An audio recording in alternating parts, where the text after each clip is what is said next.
Hey everybody, welcome back to the channel, and if you're new here, my name is Jimmy and this is Patriot's Glow.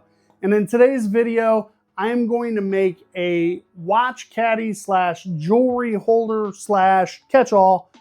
However you guys want to make it, whatever you guys want to make it into, I'm going to go ahead and show you a few things, how I made it, some of the measurements, and obviously I have the wood right here. I have tons and tons of this walnut scrap here, and it was drying out all winter long. So now that everything's relatively dry, we're gonna start using it. So let's go ahead and get into this build.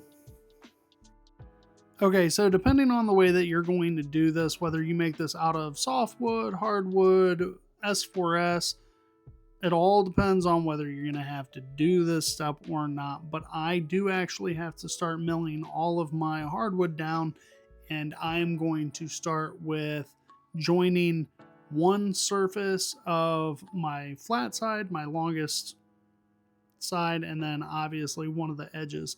And then I'm going to come over to the planer. Now that's because one side's going to be entirely flat, and now all I have to do is run that through the planer, and I will get obviously that top side flat right after that. Now, obviously, if you don't have some of the tools that I'm using, you might have to use S4S lumber, or obviously lumber that you're getting from hardwood dealers that is already prepped and ready to go.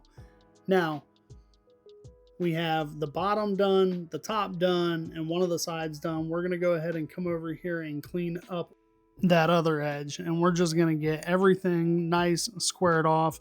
And I was going to have one side longer than the other, or one piece like wider than the other, but that's not the way that it ended up turning out.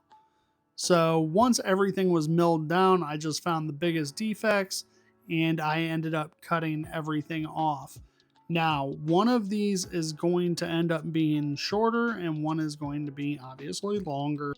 For these measurements, you will end up with a bottom piece of 13 inches. And the second piece, roughly 17.5 inches. It doesn't have to be exact. Now, check out what I'm doing here. I'm actually using a splining jig, and I'm going to use it to drill 45-degree holes into this because I need 45-degree holes. And this is the only way that I can think of doing it with being able to do it straight, because I don't really want to make my own jig to hold these 45 degrees. So splining jig it is, and it ends up working. So I'll go ahead and try this. Depending on the brass rod that you use, the size brad rod that you use will determine how big those holes that you're going to drill are, and you want them to be the same size. Now, because I did not test this out prior to doing it, I do have to come over here and actually test it out and see if it actually worked.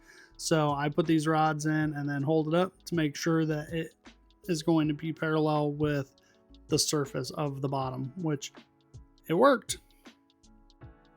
Now, all of my brass rods are a little bit long, and I want them to be shorter than the board that is going across. So I will actually hold that up and just mark it with a marker, and that's where I will cut those off. I used my jigsaw, but use whatever you feel comfortable using. I was perfectly comfortable with doing this, but don't do anything you don't feel comfortable with doing. Do it how you need to do this. Now, even though I did cut off most of the defects in this wood, I did have some more defects. So I actually come through with some CA glue, the black CA glue, and pour that into some of these cracks and crevices, and then spray it down with the activator to harden everything up so that we can come through, sand it all down, and everything would be cured and nice and tight together. Now that I'm done repairing everything, I'm going to go ahead and come through and sand everything down.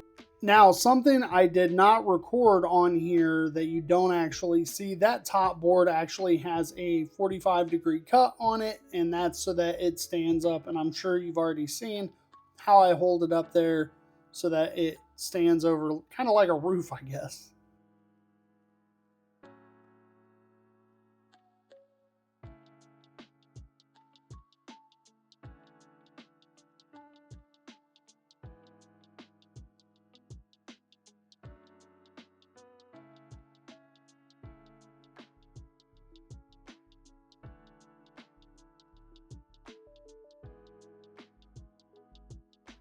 Now, obviously, just like everything else, this is completely and entirely optional.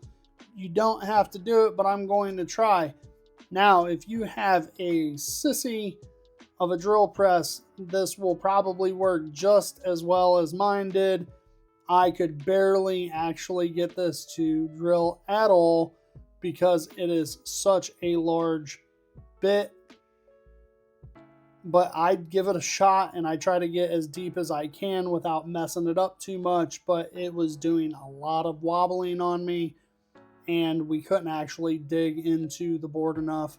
So it required a lot of sanding right afterwards to try to fix where we actually messed up the board.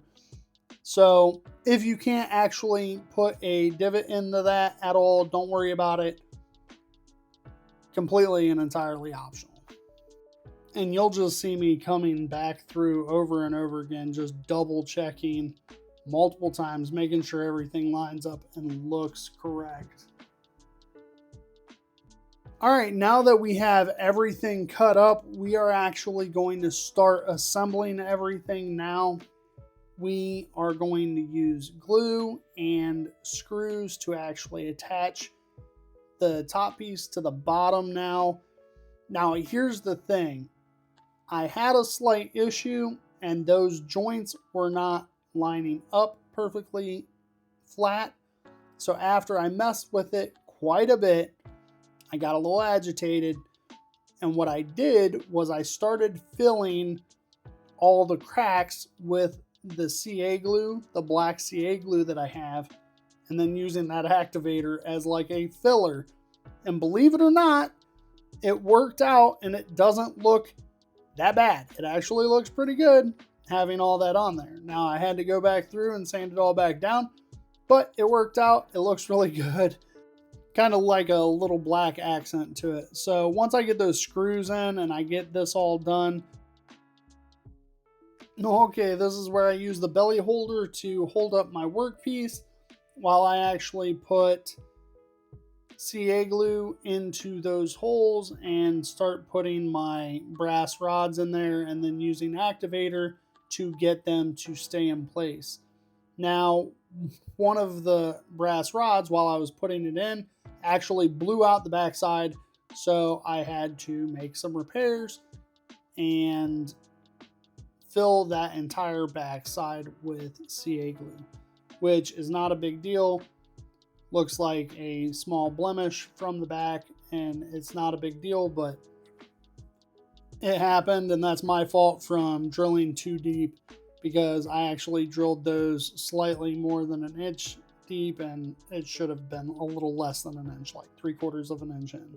So I actually come back through with some padauk and cut those pieces off. Now I end up using 2 of the pieces that I have and just marking them back in the back and then cutting 45-degree angles off.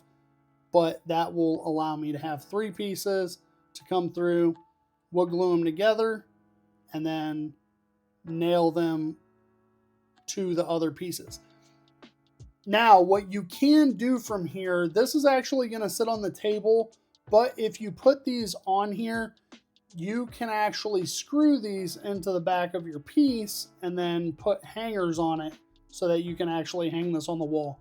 That was my original thought process on this, but I decided that I think I want to leave it off of the wall. Plus, my daughter wants it, so that works out perfect. And then no thing but a chicken wing. The best part is obviously putting on that oil at the very end so that you can see that grain, that beautiful look, the color of the wood, and see how everything looks at the end. And it looks absolutely gorgeous altogether. I wasn't sure how the padauk and the walnut was going to look because it was kind of like really offsetting. But after I oiled everything up. It looks really great.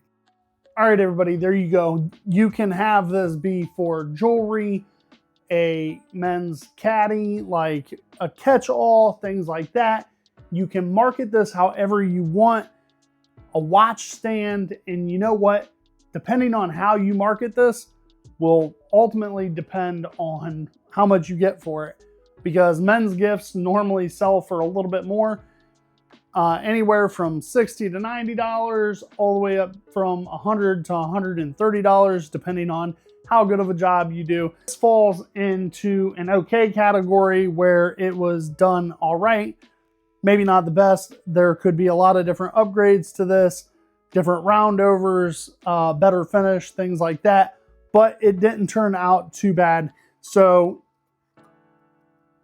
definitely something that you guys can do, and different upgrades that you guys can do on this as well. So I will go ahead and link like the rods down in the description box below, obviously tools, stuff like that.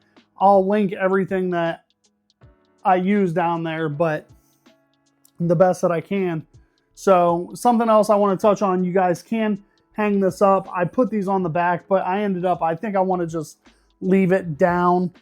My daughter ended up asking if she can keep this, so I'm not actually going to post this for sale. I'm not going to end up selling it. Thought I was going to, but I'm not going to now, apparently.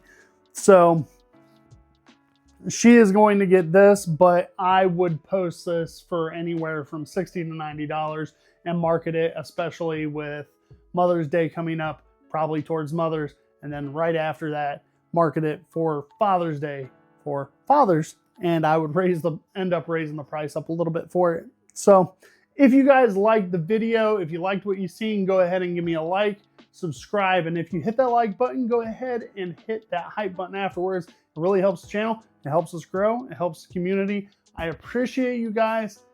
And like always, you guys are the foundation that this channel is built on. And I love you guys, and I hope to catch you in the next video.